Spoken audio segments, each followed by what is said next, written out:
Greeting to students. Welcome to Well in Your Life. Notice writing எப்படி எழுதுறதுன்னு நாம இப்போ பார்க்க போறோம். நோட்டீஸ் ரைட்டிங் எழுத சில ரூல்ஸ் இருக்கு. ஃபர்ஸ்ட் உங்க கண்டென்ட்டை நல்லா படிக்கணும். அதாவது கொஸ்டின்ல டாபிக் இருக்கும், date of event, name of event, அந்த இன்ஃபர்மேஷனை உங்களுக்கு யார் சொன்னாங்க, பிரின்சிபலா, ஹெட் பாயா, ஹெட் கேர்ளா, இல்ல யாராவது. டாபிக்கை கேபிட்டல் லெட்டர் தான் எழுதணும். டேட்டை நோட்டீஸோட லெஃப்ட் சைடில் நம்ம எழுதுவோம். இதுக்கப்புறம் யார் அந்த இன்ஃபர்மேஷன் சொன்னாங்களோ அவங்க பேரை கீழே எழுதணும். பேராகிராஃபை this is to inform all the student அப்படின்னு ஸ்டார்ட் பண்ணணும். இல்லைன்னா all the students are inform அப்படின்னு சொல்லிட்டு ஸ்டார்ட் பண்ணணும். இதுதான் ஒரு கொஸ்டின். அங்கே அன்னைன் பண்ணிக்கிறது எல்லாமே key points. Date, school name, principal,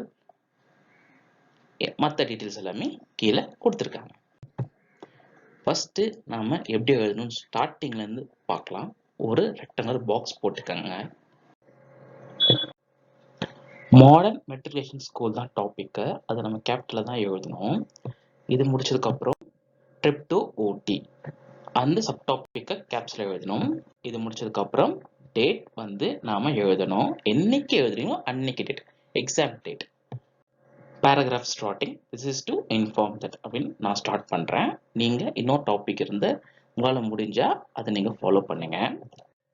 மற்ற இன்ஃபர்மேஷன் எல்லாமே ஸ்கூல்ல சொல்றாங்க, பிரின்சிபல் சொல்றாரு, trip to Yercaud 3 days, 3 to 5. So 3 days வந்து நாம ட்ரிப் வந்து பிளான் பண்ணிக்காங்க அப்படின்னு சொல்லிட்டு பிரின்சிபல் சொல்றாரு. மற்ற டீடைல்ஸ் எல்லாமே வந்து உங்களுக்கு சொல்லுவாங்க அப்படின்னு சொல்லிட்டு சொல்லியிருக்காங்க. முடிச்சதுக்கு அப்புறம் டெசிக்னேஷன் யார் சொன்னாங்கன்னா பிரின்சிபல். அந்த அவர் சொன்ன இன்ஃபர்மேஷனை தான் நாம இப்போ நோட்டீஸ் ரைட்டிங்கா கிரியேட் பண்ணியிருக்கோம். இந்த மாதிரி கரெக்டா எழுதி முடிச்சீங்கன்னா பார்க்க இப்படி தான் வரும். இப்படி நீங்க எழுதுனீங்கன்னா 5 out of 5 வாங்க முடியும். ஓகேங்களா? ஸ்பெல்லிங் மிஸ்டேக் இல்லாம இருக்கணும். ஸ்பெல்லிங் மிஸ்டேக் இருந்தா அதுக்கான மார்க் குறைப்பாங்க. உங்களுக்கு இந்த வீடியோ பிடிச்சிருந்தா, வேற ஏதாச்சும் டவுட் இருந்தா பிளேலிஸ்ட்டை போய் கிளிக் பண்ணி பாருங்க. அதே உங்க ஃப்ரெண்ட்ஸ்க்கும் நீங்க இதை ஷேர் பண்ணுங்க. மேலும் வேற ஏதாவது வீடியோ தேவைப்பட்டா நீங்க சப்ஸ்கிரைப் பண்ணுங்க. அப்பதான் நான் வந்து போடுற வீடியோஸ் எல்லாமே உங்களுக்கு நோட்டிஃபிகேஷனா வரும். தேங்க்யூ.